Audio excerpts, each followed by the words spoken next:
Quarterbacks out there. Glad you could be here with us on another edition of Gridiron Gab Pro Style.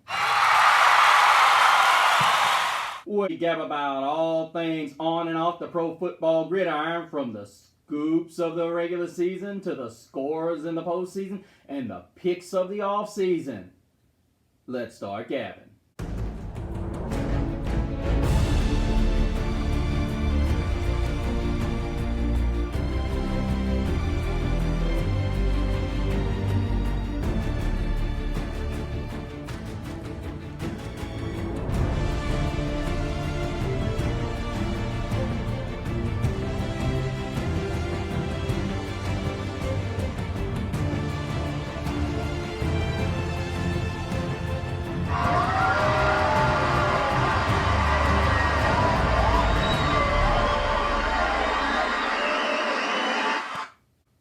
Welcome back, all you fellow gabbers out there. Thank you for joining us again for another edition of Gridiron Gab Pro Style.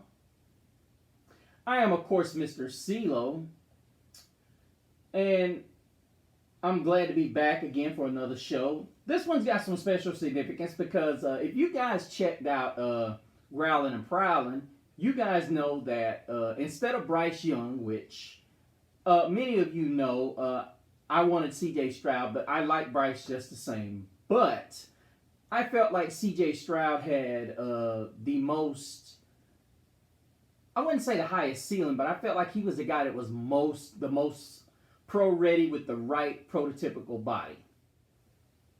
Now, with that being said, there's been a lot of talk about C.J Stroud's first week or his first preseason game. And honestly, I was not a fan of what I saw, especially from a lot of non-Houston Texan fans. I guess you could say those Texan fans I could deal with a little bit more because they're the ones that have to ultimately deal with C.J. Stroud or endure C.J. Stroud. But the reality of it is, I'm not a fan when you bash a guy who is missing two of his top players on the offensive line, not even talking about his receivers.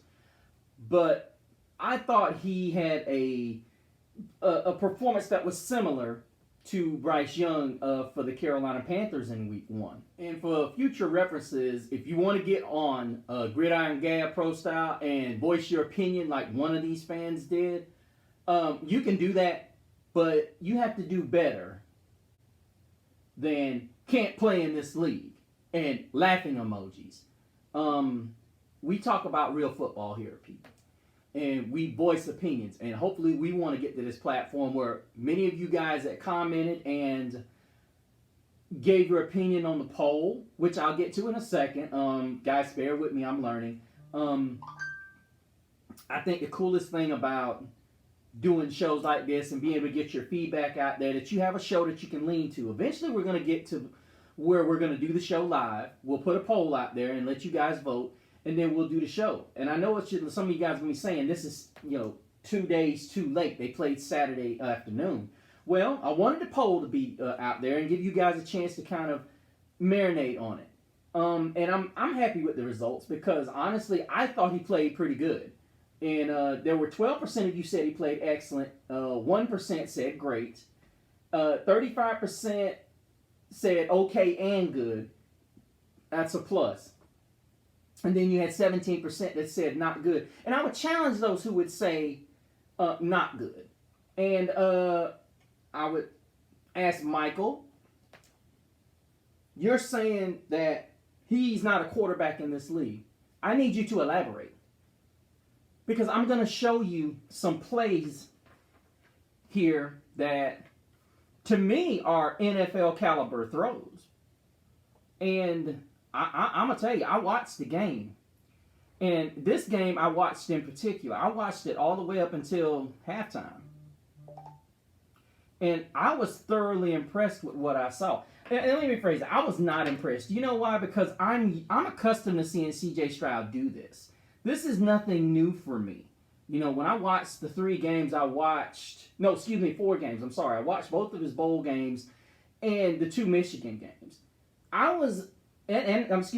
I watched the Notre Dame game as well. And see, here's the thing, people.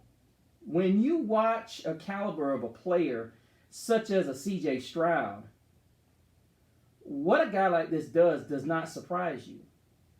He does not surprise you because guess what? What he's doing is literally what he does. I'm looking at this guy and I'm saying to myself, this is a guy that is making plays. He misses a couple of throws here, but you watch the precision on even a couple of his misses, people. You know, these are misses that if his guy doesn't go the wrong way, or there was a couple of the Bryce Young throws that were in the Carolina game. If his receivers finish their routes, they're on time. And there were two times that C.J. Stroud scrambled out of the pocket, and the balls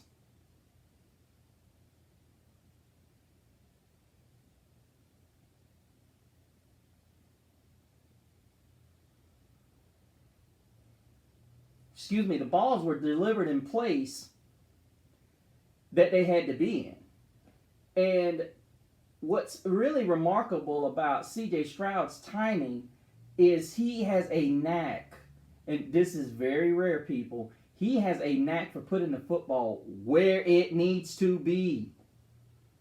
Not a lot of quarterbacks, even Cam Newton, did not have the ability to put the ball in the right position even after 10 years of being in the NFL. He still did not have what it took to put the ball in the right spot, people. And here's the reality. As I'm getting some things loaded up so you guys can see what I'm talking about. Because the reality of it is we're going to watch a guy who, for the most part, is very good at what he does. And believe it or not, this guy is going to remind me a lot of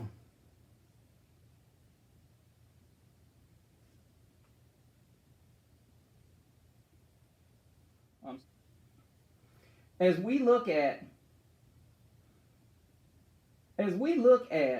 C.J. Stroud's first couple of plays, we're looking at a guy whom he runs the play action so well. And I'm looking at this play here, the play we're about to see, this play action play here, where he fakes the handoff. And see, this is kind of on his tight end where he needs to go further towards the sideline. And because what happens is if you're running away from the ball, you set it up for it to be intercepted. This is on the tight end. He's got to go closer to the sideline and eat that pass up. So, that's another thing. When people like Michael say that this is not good, you got to clarify. So that one incompletion, not on him. That's on the tight end. And we look at the 4th down and goal play, and this is another play at the tight end. This is just miscommunication. And they hook up and they talk about it. And ultimately, that's going to be a situation where these guys understand and get the communication together. And you can't get upset with that. I know a lot of people going to say, well, you got to turn over deep and you did nothing with it. Well, you ran it twice and you had him 2 play action passes on 3rd and goal and 4th and goal. Unfortunately, it didn't go your way.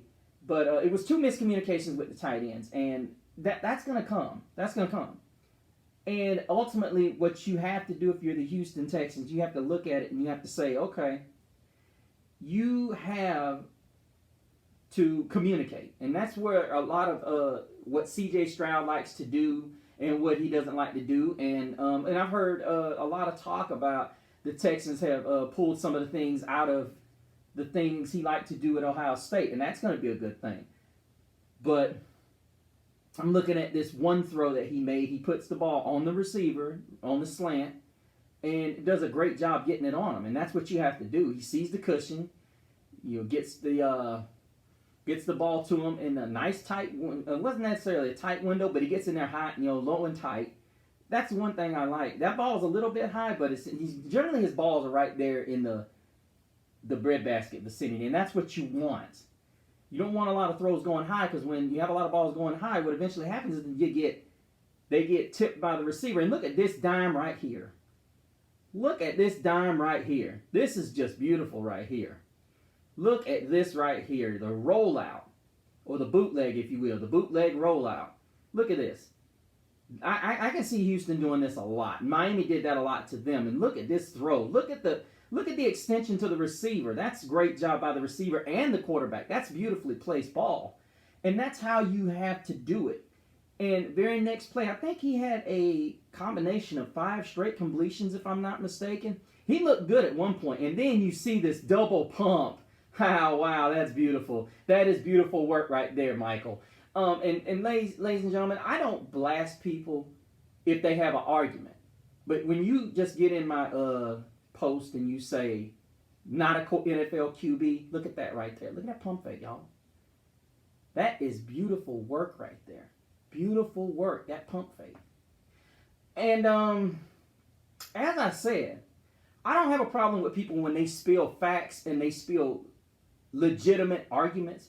But you got 70% of this poll saying that he was either good or he was okay.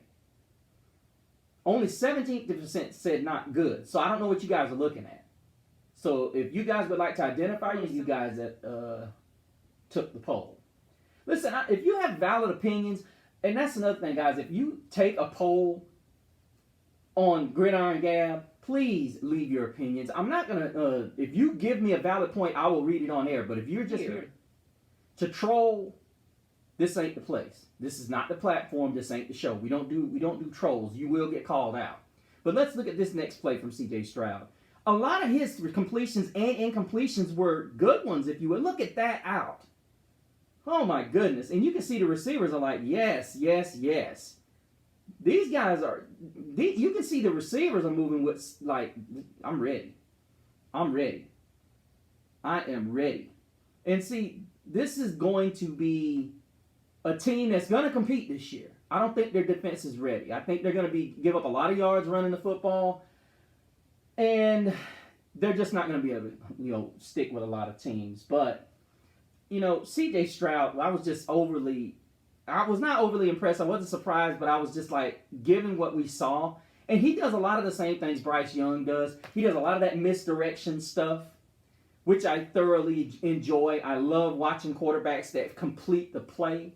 But a lot of your quarterbacks, hand the ball.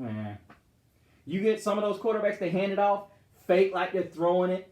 That makes the difference. I mean, you could freeze those linebackers, and then what eventually happens is when you get to running the football, they totally ignore the fact that you even have it. And this next throw that's coming up is going to be a throw where Xavier Howard is just, even to be 30, he's still one of the best. But look at where Stroud puts this ball. He puts it in the only position he can, and that's why he's just kind of like, he's like, okay, at Ohio State, that would have been a completion. But for anybody that's going to sit here and say that this guy is not where he needs to be, you don't know what you're watching. This guy he wasn't phenomenal, but he was not bad. And this was against a pretty darn good Dolphins defense. That they had a couple of guys that didn't play, but their secondary guys, they all played. Of course, the only one that didn't play was Jalen Ramsey, but look at him. He finished 7 of 12 for 60 yards. And I can tell you something. There were a lot of guys that were pumped to see him doing his thing. And I'm going to be honest with you. There's going to be some really, really good opportunities for the Texans. But I think ultimately C.J. Stroud does his thing. And I'm not real sure. And there's another good throw right there. That was a little bit high, but he was, trying to show all of his highlights that I was able to snag. He did a great job. He had a good game. 7 of 12, and a lot of his throws were throwaways. Well, let me take that back. I think he had one throwaway, 2 throwaways, and he had 3 balls where it was just like they were right there. They just stopped. We saw 2 of them. And I think one of them was a drop. No, I think no, that wasn't a throwaway. It was one throwaway and one drop, two drops, excuse me. And there we see a nice completion to the tight end. He took what the defense gave him, and that's all you can do. You don't want to try to do too much. That beat Dalton Schultz, the former Dallas Cowboy. And I see Stroud probably being over 3,000 yards easily. Being that he's going to have Dameon Pierce, who's a very good running back for a guy that nobody thought was going to be that dude, if you will. And we can sit and watch so many different pieces move with this Texans team. And I think when I say pieces move, with C.J. Stroud, you got John Mechie. Now, folks have to remember, Mechie did not play last year. I think he had some kind of lymphoma. Don't quote me on that. I think it was some kind of cancer of some type, though. But this is a guy that worked his butt off to get back. And let's not forget, Mechie was just as good as Jameson Williams. He just had the injury. But let me know what you guys think. If I was to take this poll, I would definitely say he had a good game. I would be a part of that 35% that said he had a good game. I am a firm believer that this guy did a good job, and he needs to be appreciated for what he did today. And guys, let me know what you think. I always love hearing what you guys have to say. I will leave the poll up if you guys want to keep checking out the poll. Do so. I will have one up later on, but as you know, college football reigns king this week, but I had to get this show made today. I think C.J. Stroud is on his way. So if any of you guys don't think so, please let me know in the comments why you think he's not on the way, instead of just saying he's not a NFL caliber quarterback, Michael. So please do that. But until the next time, till we meet again, ladies and gentlemen, on the gridiron. Same Gab channel, same Gab platform.